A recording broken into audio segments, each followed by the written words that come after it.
નમસ્કાર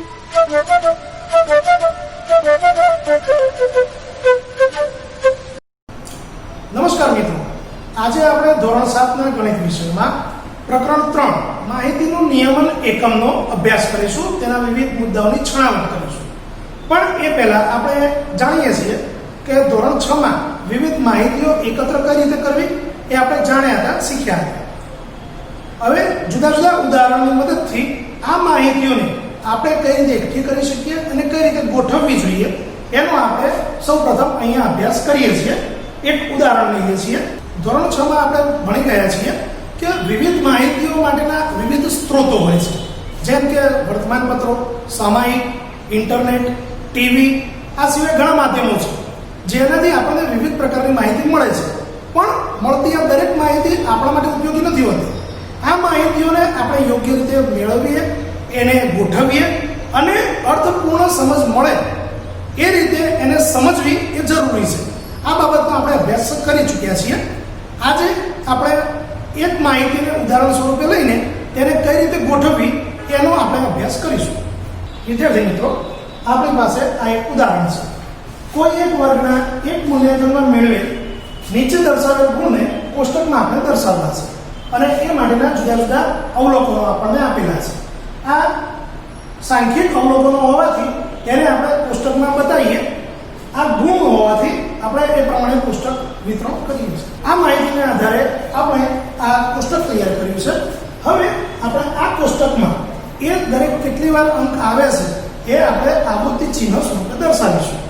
ઉદાહરણ તરીકે ગુણ 1, તો ગુણ 1 અહીંયા આવે છે 1 વાર, તો એના માટે એક ઊભી લીટી કરીશું. ગુણ 2 એ આવે છે 2 વાર, તો 2 ઊભી લીટી.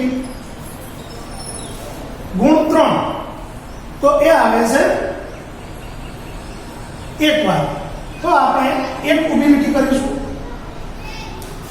ગુણ 4 એ આવે છે 3 વખત, તો એના માટે 3 ઊભી લીટી કરીશું. ગુણ 5 તો એ આવે છે 5 વખત. અહીંયા આપણે મિત્રો એક વસ્તુ ધ્યાન રાખવાની છે કે જ્યારે 5 આવૃત્તિ આવે છે તો પાંચમું જે ચિહ્ન છે, એટલે કે 1, 2, 3, 4 એના પછીનું પાંચમું જે ચિહ્ન છે એને આપણે ત્રાંસી લીટીથી બતાવીશું. કારણ કે એનાથી 5 નું ગ્રુપ થઈ જાય છે, એટલે જ્યારે ગણતરી કરવી હોય તો આપણને સહેલી પડે છે. આગળ વધીએ. ગુણ 6, તો ગુણ 6 આવે છે 4 વખત, તો 1, 2, 3, 4. વાત કરીએ 7 ગુણની, તો એ આવે છે 2 વખત, 1 અને 2. ગુણ 8 આવે છે 1 વખત, તો 1 લીટી. અને ગુણ 9 એને આપણે જોઈએ તો 1 વખત આવે છે, માટે 1 લીટી. જ્યારે 5 થી વધારે આવૃત્તિ હોય તો 5મું આવું ઝૂમખું થાય અને પછી 6ઠી આવૃત્તિ આપણે થોડે દૂર રહીને કરીશું. બરોબર, આટલી બાબતને આપણે ધ્યાનમાં લઈશું. હવે આપણે અહીંયા આ કેટલી આવૃત્તિ ચિહ્નો થયા એ સામેના ખાનામાં નોંધી લઈશું. એટલે ઉદાહરણ તરીકે અહીંયા આપણી પાસે 1 આવૃત્તિ છે, પછી અહીંયા 2, 1, 3, 5, 4, 2, 1, 1. આ રીતે આપણી આપેલી માહિતીમાં કુલ 1 થી 9 ગુણ સુધીના આવૃત્તિ ચિહ્ન અને આવૃત્તિનું વિતરણ આપણે કરી દીધું છે. હવે આપણે સૌથી છેલ્લે અહીંયા કુલ સરવાળો કરીશું મેળવેલી આવૃત્તિઓનો. 1 અને 2 એટલે કુલ થશે 3, 3 ને 1 4, 4 ને 3 7, 7 ને 5 12, 12 ને 4 16, 16 ને 2 18, 1 19 અને 1 20. તો આપણે આ છેલ્લા ખાનામાં આવૃત્તિઓ કુલ થઈ 20 એ નોંધી લઈશું. અને આપણે આનો તાળો પણ મેળવવાનો છે. એટલે આપણે જે આ અવલોકનો મૂક્યા છે એને પણ ગણી લેવાના છે. 1, 2, 3, 4, 5, 6, 7, 8, 9, 10, 11, 12, 13, 14, 15, 16, 17, 18, 19 અને 20. તો આપણું આ આવૃત્તિ વિતરણ કોષ્ટકમાં સાચું છે. વિદ્યાર્થી મિત્રો, હવે આગળની વાત કરીએ તો માહિતીનો વિસ્તાર શોધો. એ માટે આપણે આ એક નાનકડા સૂત્રને યાદ રાખીશું. વિસ્તાર એટલે મહત્તમ મૂલ્ય અને લઘુત્તમ મૂલ્યનો તફાવત. એટલે કે વિસ્તાર બરાબર મહત્તમ મૂલ્ય ઓછા લઘુત્તમ મૂલ્ય. એક ઉદાહરણથી આને વિશે સમજીએ. આ ઉદાહરણથી આપણે માહિતીનો વિસ્તાર શોધતા શીખીએ. એક શાળાના 10 શિક્ષકોની ઉંમર વર્ષમાં નીચે મુજબ છે: 32 વર્ષ, 41 વર્ષ, 28 વર્ષ, 54 વર્ષ, 35 વર્ષ, 26 વર્ષ, 23 વર્ષ, 33 વર્ષ, 38 વર્ષ અને 40 વર્ષ. તો સૌથી પહેલા આની અંદર આપણે મહત્તમ મૂલ્ય કયું છે અને લઘુત્તમ મૂલ્ય કયું છે એ આપણે નોંધી લેવું રહ્યું. મિત્રો, આપેલ માહિતીના આધારે આપણે સૌથી પહેલા મહત્તમ મૂલ્ય શોધીશું. મહત્તમ એટલે સૌથી મોટામાં મોટી સંખ્યા. તો આપેલ માહિતીમાં સૌથી મોટામાં મોટી સંખ્યા કઈ છે એ નોંધી લઈશું. એ છે 54.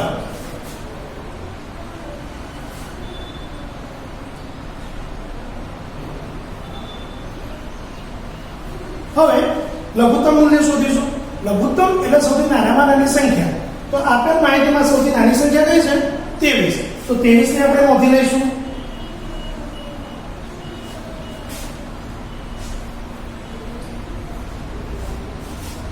બંને મૂલ્યો લીધા પછી આપણે આ સામાન્ય સૂત્રનો ઉપયોગ કરીશું અને જેની મદદથી ગણતરી કરી શકાશે.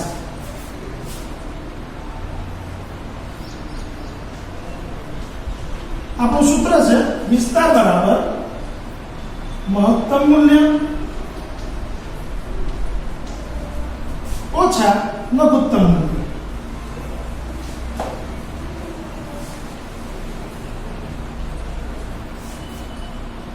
આ બંને મૂલ્યની કિંમત આપણે મૂકી દઈએ. મહત્તમ મૂલ્ય આપણે શોધ્યું છે 54 ઓછા લઘુત્તમ મૂલ્ય જે આપણે શોધ્યું છે 23. આ બંનેની બાદબાકી કરવાથી આપણને જવાબ મળશે 31. તો આપણે આપેલ જે માહિતી છે એનો વિસ્તાર થશે 31.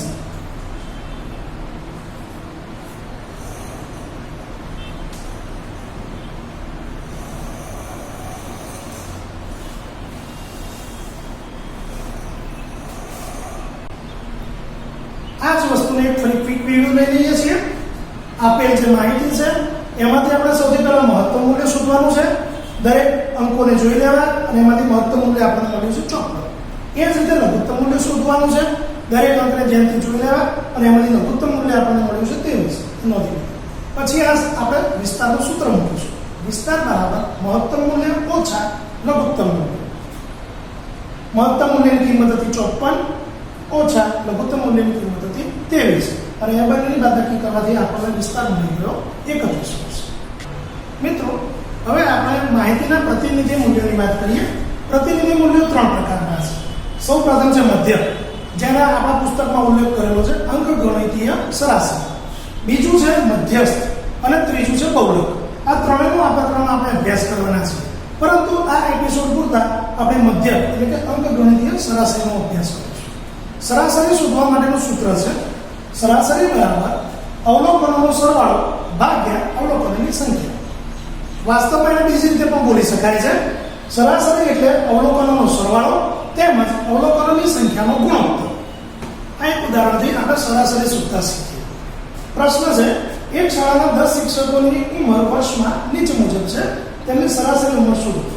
આપણને ઉંમર આપેલી છે 32 વર્ષ, 41 વર્ષ, 28 વર્ષ, 54 વર્ષ, 35 વર્ષ, 26 વર્ષ, 23 વર્ષ, 33 વર્ષ, 38 વર્ષ અને 40 વર્ષ. તો સરાસરી શોધવા માટે આપણે શરૂઆત કરીશું એના સૂત્રથી. સરાસરીનું સૂત્ર તો આપણે જાણીએ છીએ. સરાસરી બરાબર અવલોકનોનો સરવાળો ભાગ્યા અવલોકનોની સંખ્યા. હવે એનાથી નીચે આ બધા જ અવલોકનોનો સરવાળો કરવાનો છે. તો આ દરેક અવલોકનને વારાફરતી લઈશું. સૌથી પહેલા છે 32 વત્તા 41 વત્તા 28 વત્તા 54 વત્તા 35 વત્તા 26 વત્તા 23 વત્તા 33 વત્તા 38 વત્તા 40. અવલોકનોનો સરવાળો આપણે ઉપર લેવાનો છે એટલે સરવાળો કરે. હવે નીચે શું મૂકવાનું છે છેદમાં? તો અવલોકનોની સંખ્યા. અવલોકનોની સંખ્યા અહીંયા ગણી પણ શકાય અને રકમમાં પણ કીધું છે તો 10 છે. શિક્ષકોની સંખ્યા 10 છે. હવે આપણે રફ ફોર્મમાં આ બધી સંખ્યાનો સરવાળો કરી દઈશું અને જે આપણી પાસે આવે છે 350.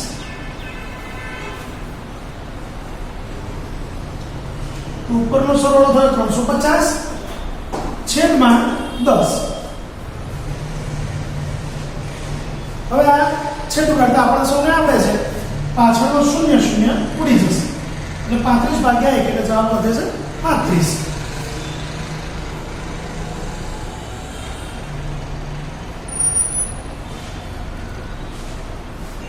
આમ માગેલી સરાસરી 35 વર્ષ મળે છે.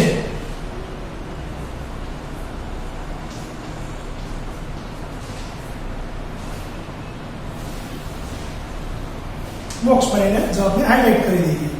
મિત્રો સરાસરી માટે અહીંયા એક પ્રશ્ન મેં મૂક્યો છે. એ પ્રશ્નનો તમારે જવાબ શોધવાનો છે વિડીયો અટકાવીને, અને જ્યારે તમે જવાબ શોધી કાઢો પછી આ વિડીયોને આગળ ફોરવર્ડ કરીને જોજો અને તાળો મેળવજો કે તમે શોધેલો જવાબ સાચો છે કે નહીં. પ્રશ્ન આ મુજબ છે: સચિને તેની છેલ્લી 5 ઇનિંગમાં કરેલા રન નીચે મુજબ છે, તો તેની સરાસરી શું? 5 ઇનિંગના રન આપ્યા છે 32 રન, 20 રન, 0 રન, 53 રન અને 45 રન. સરાસરીનું સૂત્ર મૂકીને આ ગણતરી તમે આગળ કરી શકો છો. અહીંયા હવે આ વિડીયો તમે અટકાવો અને ગણતરી કરો. મિત્રો તમે મેં આપેલા પ્રશ્નની ગણતરી કરી દીધી હશે, જવાબ પણ શોધી કાઢ્યો હશે. હવે આપણે ખાલી એ ચકાસી લઈએ. સૂત્ર મૂક્યા પછી આપણે અહીંયા ગણતરી આગળ વધારીએ. સૌથી પહેલા ઉપર આવશે અંશમાં 32 + 20 + 0 + 53 + 45 અને છેદમાં આવશે 5 ઇનિંગ હતી માટે 5.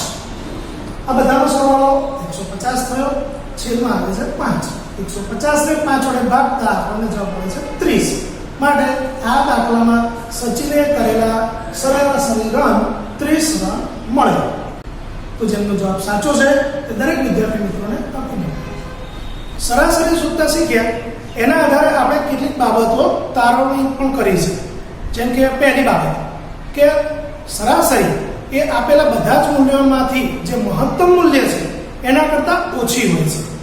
અને બીજી બાબત કે સરાસરી એ આપેલા બધા જ અવલોકનોમાંથી જે ન્યૂનતમ મૂલ્ય છે એટલે કે ઓછામાં ઓછું મૂલ્ય છે એના કરતાં સરાસરી વધુ હોય છે. મિત્રો હવે આગળના મુદ્દાની વાત કરીએ તો માહિતીનો બહુલક શોધવાનો છે. બહુલક એટલે આપેલા અવલોકનોમાં સૌથી વધુ વખત આવનાર અવલોકનને માહિતીનો બહુલક કહે છે. એટલે કે સાદી ભાષામાં કહીએ તો આપણને જે અંકો આપ્યા છે એમાંથી સૌથી વધુ વખત કયો અંક આવ્યો છે એ અંક માહિતીનો બહુલક છે. માહિતીનો બહુલક એક પણ હોઈ શકે, એટલે કે એક સંખ્યા પણ હોઈ શકે, એકથી વધુ સંખ્યાઓ પણ હોઈ શકે. આપણે વિવિધ ઉદાહરણોથી આ બાબતને સમજીએ. મિત્રો માહિતીનો બહુલક શોધવા માટેનું એક ઉદાહરણ આપણે અહીંયા જોઈએ. પ્રશ્ન છે: આપેલ સંખ્યાઓનો બહુલક શોધો. 1 1 2 4 3 2 1 2 2 અને 4. બહુલક શોધવા માટે સૌથી પહેલા આપણે આપેલ સંખ્યાઓને ચડતા ક્રમમાં ગોઠવીશું. સૌથી પહેલા ચડતા ક્રમમાં ગોઠવવાના છે. ચડતા ક્રમમાં ગોઠવવા માટે સૌથી પહેલા નાનામાં નાની સંખ્યા લઈશું. આપણા અવલોકનોમાં સૌથી નાનામાં નાની સંખ્યા છે 1. તો આપણે આ અવલોકનોમાં 1 કેટલી વાર આવે છે એ નોંધી લઈશું અને એ નોંધીને નીચે ઉતારી દઈશું. 1 તો 1 વાર આવે છે, 2 વાર આવે છે અને 3 વાર આવે છે. તો 3 વખત માટે એને નોંધી લઈએ. 3 વાર 1 લખી દીધો છે. હવે 1 કરતાં મોટી સંખ્યા જે આપણા અવલોકનોમાં હોય તો 2 છે. તો 2 કુલ કેટલી વાર આવે છે નોંધી લઈએ. 1 વાર, 2 વાર, 3 વાર અને 4 વાર. તો આપણે અહીંયા 4 વખત બગડો લખી દઈશું. 1 વખત, 2 વખત, 3 વખત અને 4 વખત. 2 થી મોટી સંખ્યા આવે કે બાકી છે તો 3. તો 3 આપણા અવલોકનોમાં કેટલી વાર આવે છે? ફક્ત 1 જ વાર. તો 1 વાર આપણે 3 નોંધી લઈશું. 3 થી મોટી સંખ્યા કઈ છે? 4. 4 કુલ કેટલી વાર આવે છે? તો 1 વાર અને 2 વાર. તો 4 ને આપણે નીચે 2 વખત લખી દઈશું. એ સમજવું અને જોવું સહેલું છે કે કઈ સંખ્યા સૌથી વધુ વખત આવી છે. તો આપણે અહીંયા જોઈ લઈએ 2 સૌથી વધુ વખત આવી છે. તો આપણા માહિતીનો બહુલક થયો 2. તો જવાબ તરીકે લખી દઈએ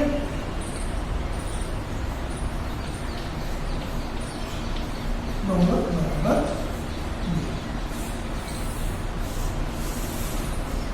કોઈ વખત એવું પણ શક્ય છે કે બીજી એક સંખ્યા પણ વધારે વખત આવી હોય, જેમ કે અહીંયા 1 3 વાર છે.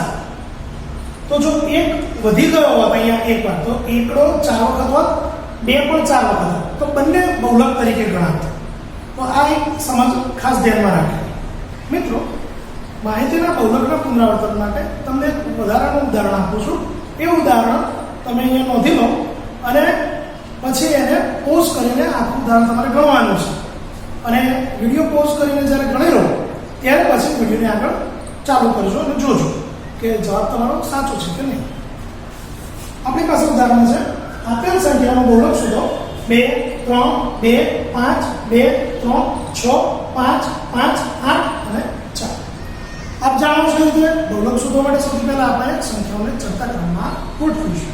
હવે અહીંયાથી વિડીયોને અટકાવીને તમે આગળ દાખલો ગણી લો.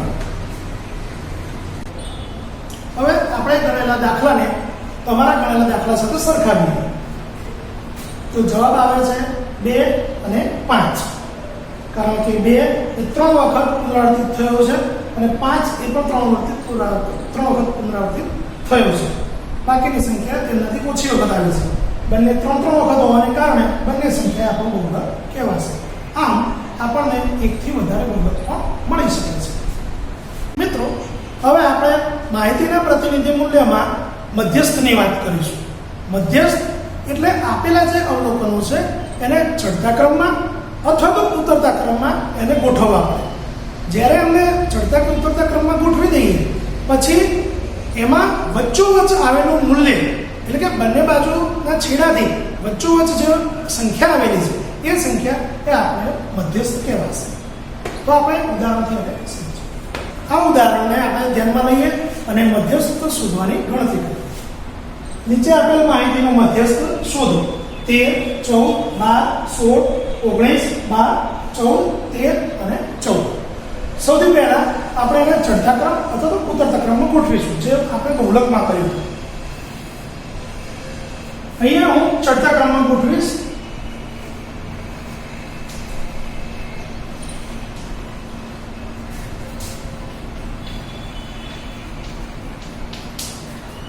ચડતા ક્રમમાં લખતી વખતે સૌથી પહેલા નાનામાં નાનું અવલોકન આવશે. તો આ બધી સંખ્યાઓમાં સૌથી નાનામાં નાની છે 12. તો આપણે અહીંયા નોંધીશું 12. પણ એ પણ આપણે ધ્યાન રાખીશું કે 12 કેટલી વાર આવે છે. તો 12 અહીંયા એક વાર આવ્યો છે અને 2 વાર આવે છે. તો આપણે અહીંયા 2 વખત 12 નોંધવાના થાય. 12 થી મોટી સંખ્યા છે 13. તો 13 કેટલી વાર આવે છે? 1 અને 2 વખત. તો એને પણ નોંધી લઈએ 2 વખત. 13 થી મોટી સંખ્યા 14. તો 14 કેટલી વાર આવે છે? 1 વાર, 2 વાર અને 3 વાર. તો નીચે આપણે 3 વખત 14 ને નોંધી દઈશું. 14 થી મોટી સંખ્યા અહીંયા 16 છે. 16 કેટલી વાર છે? એક જ વખત. તો 16 ને એક વખત નોંધી લઈશું. 16 થી મોટી સંખ્યા છે 19, જે એક જ વાર આવે છે. તો એને પણ એક વાર નોંધી લઈશું. આમ ચડતા ક્રમમાં આપણે સંખ્યાઓ ગોઠવી દીધી છે. આપેલા બધા જ અવલોકનોને ચડતા ક્રમમાં ગોઠવીએ અથવા તો ઉતરતા ક્રમમાં તમને અનુકૂળ પડે એમ તમે એને ગોઠવી શકો છો. ગોઠવ્યા પછી ડાબી બાજુથી અને જમણી બાજુથી વચ્ચોવચ્ચની જે કિંમત આવે છે, જે અંક આવે છે, એ આપણો મધ્યસ્થ કહેવાશે. તો આપણે એના માટે જુદી જુદી રીત વાપરી શકીએ. તમને અનુકૂળ પડે તો એને તમે સ્ટ્રાઇક આઉટ કરી શકો છો. તમને અનુકૂળ પડે તો રાઉન્ડ કરી શકો છો સંખ્યા ઉપર. તમને અનુકૂળ પડે તો નીચે લાઈન પણ દોરી શકો છો, જેથી ભૂલને કોઈ અવકાશ ન રહે. એક વાર ડાબી બાજુ, એક વાર જમણી બાજુ. આમ કરતા કરતા આપણે માહિતીના મધ્યસ્થ સુધી પહોંચી શકાય છે. મને અનુકૂળ પડશે સ્ટ્રાઇક આઉટ કરવાનું, હું સ્ટ્રાઇક આઉટ કરું છું. ડાબી બાજુથી પહેલી સંખ્યા, જમણી બાજુથી પહેલી સંખ્યા, ડાબી બાજુથી બીજી સંખ્યા, જમણી બાજુથી બીજી સંખ્યા. ડાબી બાજુથી ત્રીજી સંખ્યા, હવે જમણી બાજુથી ત્રીજી સંખ્યા, ડાબી બાજુ ચોથી સંખ્યા, જમણી બાજુ ચોથી સંખ્યા. તો હવે એકમાત્ર સંખ્યા વધી છે જે આપણા માહિતીનો મધ્યસ્થ કહેવાશે. તો આપણો અહીંયા જવાબ થાય છે મધ્યસ્થ બરાબર 14. તો આપણે જવાબ તરીકે તેને નોંધી લઈએ. આવું જ એક ઉદાહરણ હું તમને ગણવા માટે આપું છું. મિત્રો, મારા બોર્ડ ઉપર એક રકમ આપી છે જે તમારે અભ્યાસ માટે ગણવાની છે. રકમ આ મુજબ છે. નીચે આપેલ માહિતીનો મધ્યસ્થ શોધો. અવલોકનો છે 35, 38, 32, 35, 34, 36, 40 અને 35. યાદ રાખજો, જ્યારે આપણે મધ્યસ્થ શોધવો છે ત્યારે આપેલા અવલોકનોને ચડતા ક્રમમાં ગોઠવવી પડે અથવા તો ઉતરતા ક્રમમાં. હવે એ રીતે આપ દાખલો ગણી શકો છો અને જવાબ શોધી શકો છો. મિત્રો, આપે આ રકમને ગણી કાઢી હશે અને મધ્યસ્થ પણ શોધી કાઢ્યો છે. આપણે ચકાસી. સૌથી પહેલા એને ચડતા ક્રમમાં ગોઠવી છે. ચડતા ક્રમમાં ગોઠવીને પછી ડાબી બાજુ અને જમણી બાજુ એમ બંને તરફથી એક એક સંખ્યાને દૂર કરતા જે છેલ્લે વધી છે એ સંખ્યા એટલે કે 35 એ આપણો મધ્યસ્થ થાય છે. અને મને આશા છે કે તમે પણ આ જ જવાબ શોધ્યો હશે. સાચો જવાબ શોધનાર સૌ બાળકોને અભિનંદન. આમ આ એપિસોડમાં વિદ્યાર્થી મિત્રો આપણે જુદી જુદી બાબતોનો અભ્યાસ કર્યો. માહિતીના નિયમન અંતર્ગત જુદી જુદા સ્ત્રોતોમાંથી માહિતી મેળવવી, તેમને યોગ્ય રીતે ગોઠવવી, તેમનો વિસ્તાર શોધવો, મહત્તમ મૂલ્ય કઈ રીતે શોધવું, ન્યૂનતમ મૂલ્ય કઈ રીતે શોધવું એ પણ આપણે શીખ્યા. સાથે સાથે માહિતીના મધ્યવર્તી સ્થિતિમાનો એટલે કે તેના પ્રતિનિધિ મૂલ્યો એમના વિશે પણ વાત કરી. જેમાં પહેલું હતું અંકગણિતીય સરાસરી, જેનું બીજું નામ છે મધ્યક, પછી મધ્યસ્થ અને બહુલક. આ દરેકનો આપણે અહીંયા અભ્યાસ કર્યો. આવતા ધોરણોમાં પણ તમારે એનો વિશેષ અભ્યાસ કરવાનો આવશે, પણ હાલ પૂરતું આપણે આપણા પાઠ્યપુસ્તકને સ્વાધ્યાય 3.1 અને સ્વાધ્યાય 3.2 એમાં આપેલ દાખલાઓનો તમે ઉકેલ સરળતાથી મેળવી શકશો તેવી મને આશા છે. આભાર.